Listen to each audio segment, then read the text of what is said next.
जिए जा आरसीएम के संग जिए जा।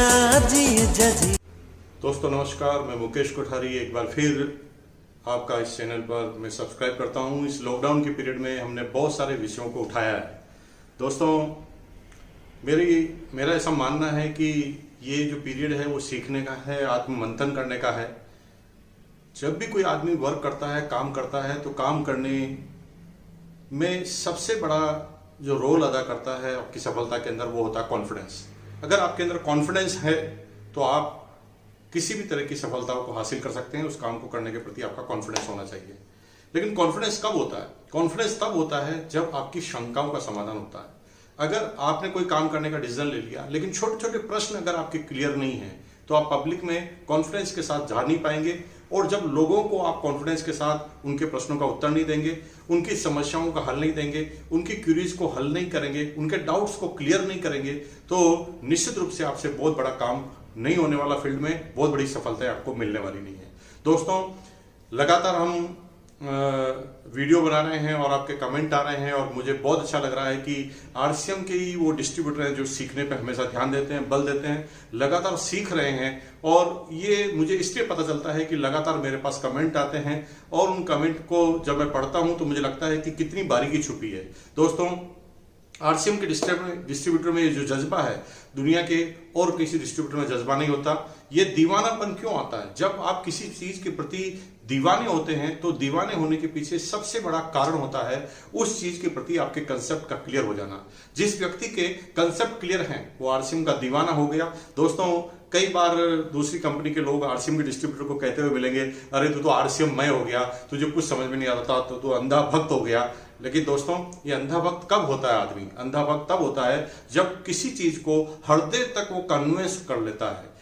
किसी चीज से जब कोई व्यक्ति हृदय की गहराई तक कन्विंस हो जाता है तो वो आदमी दीवाना हो जाता है। और दीवाना अगर है तो ये हमारे लिए खुशनसीबी की बात है।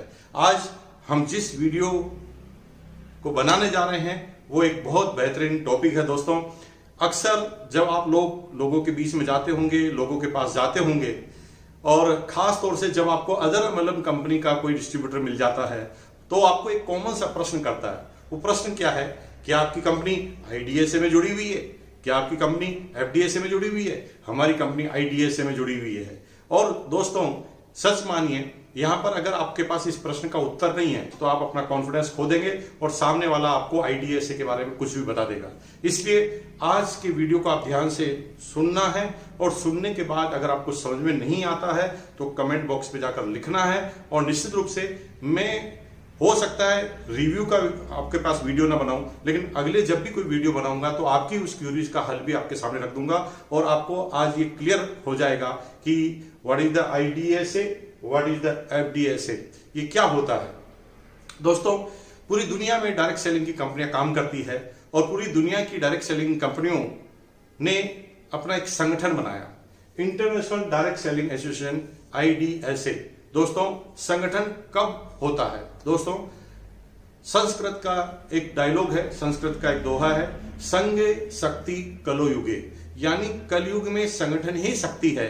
इसलिए हम जहां पर भी देखते हैं, जहां पर भी हम काम करते हैं, चाहे मजदूर यूनियन की बात हो, चाहे किसी बैंक यूनियन की बात हो, चाहे टीचर्स यूनियन की बात हो, हर व्यक्तियों ने अपने अधिकारों की रक्षा के लिए अपने संगठन का निर्माण किया है ताकि वो सारे लोग कलेक्टिव रूप से अपनी राय किसी एक व्यक्ति के पास रख पाए। इसलिए संगठन का निर्माण होता है। तो मैं सबसे पहले बता दूं, international direct selling association, India में इंडियन डायरेक्ट सेलिंग एसोसिएशन, ये एक एसोसिएशन है, एक संगठन है, एक पुल है। इसका मतलब कोई गवर्नमेंट की ऑथोरिटी नहीं है। गवर्नमेंट ने कोई ऑथोरिटी इन्होंने नहीं दे रखी है, इनको पास लाइसेंस मारने की कोई अनुमति नहीं है। ये आईडीएसए के अपने नॉर्म्स हैं और उस नॉर्म्स के ऊपर जो भी कंपनियां खरी उतरती है उन खरी उतरने वाली कंपनियों के द्वारा आईडीएसए में अपने लाइसेंस को अप्लाई किया जा सकता है। सॉरी लाइसेंस क्या, अपनी मेंबरशिप को अप्लाई किया जा सकता है और वो आपको मेंबरशिप दे सकती है अगर उनकी गुणवत्ता के अनुसार, उनके कार्यक्रम के अनुसार आप काम करते हैं, उनके नियमों के अनुसार काम कर सकते हैं।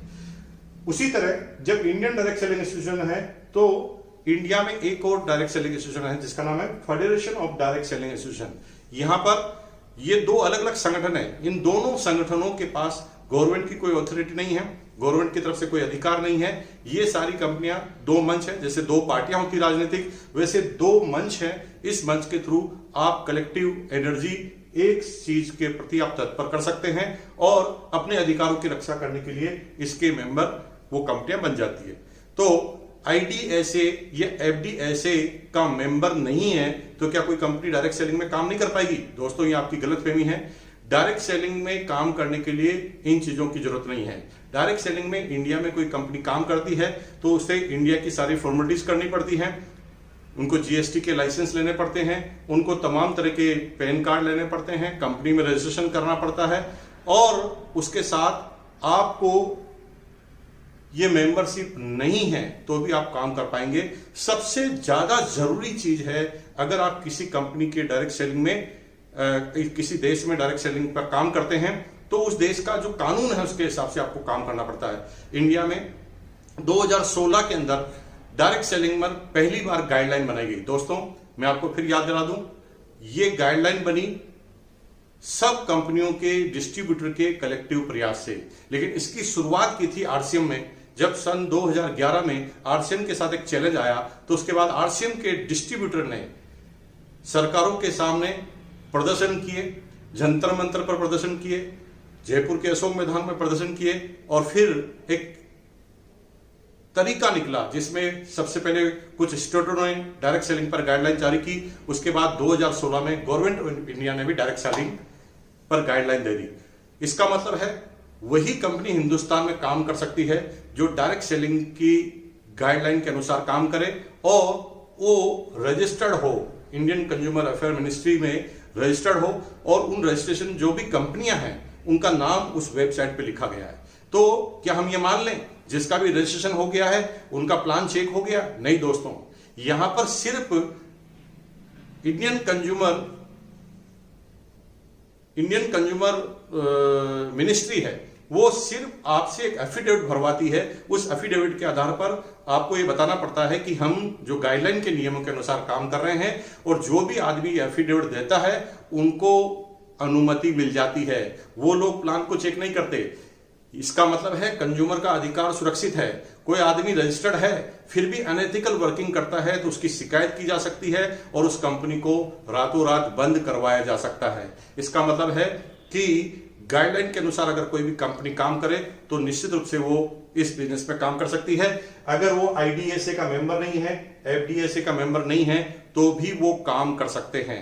लेकिन जनरली मैक्सिमम जो कंपनियां होती है जो एथिकल रूप से काम करती है किसी न किसी एसोसिएशन के मेंबर होती है। और मुझे खुशी है कि आरसीएम जो है एफडीएसए की मेंबर है, यानी federation of direct selling association की मेंबर है और ये एफडीएसए की गाइडलाइन को पूरी करती है, भारत सरकार की गाइडलाइन को पूरा करती है और उस गाइडलाइन के अनुसार काम करती है। दोस्तों, आशा करता हूं आपको मेरा ये जो वीडियो है अच्छा लगा होगा।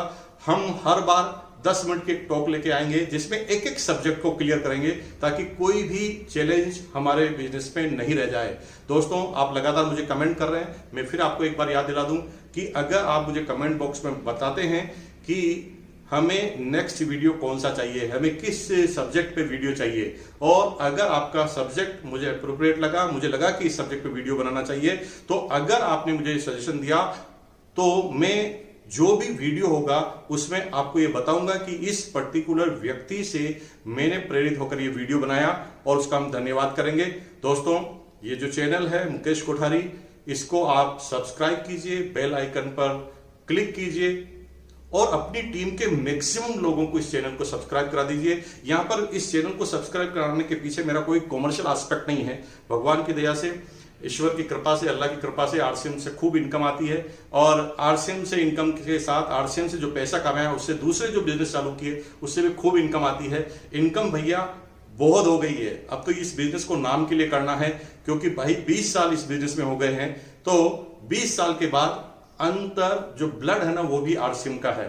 तो दोस्तों, आप इसे चैनल को अपनी टीम के एक एक व्यक्ति को साथ लेकर सब्सक्राइब कराइए, ताकि वो घर बैठे इस लॉकडाउन पीरियड में उल्टे पुल्टे फजूल वीडियो नहीं देखे, डायरेक्ट सेलिंग के सब्जेक्ट के वीडियो देखे।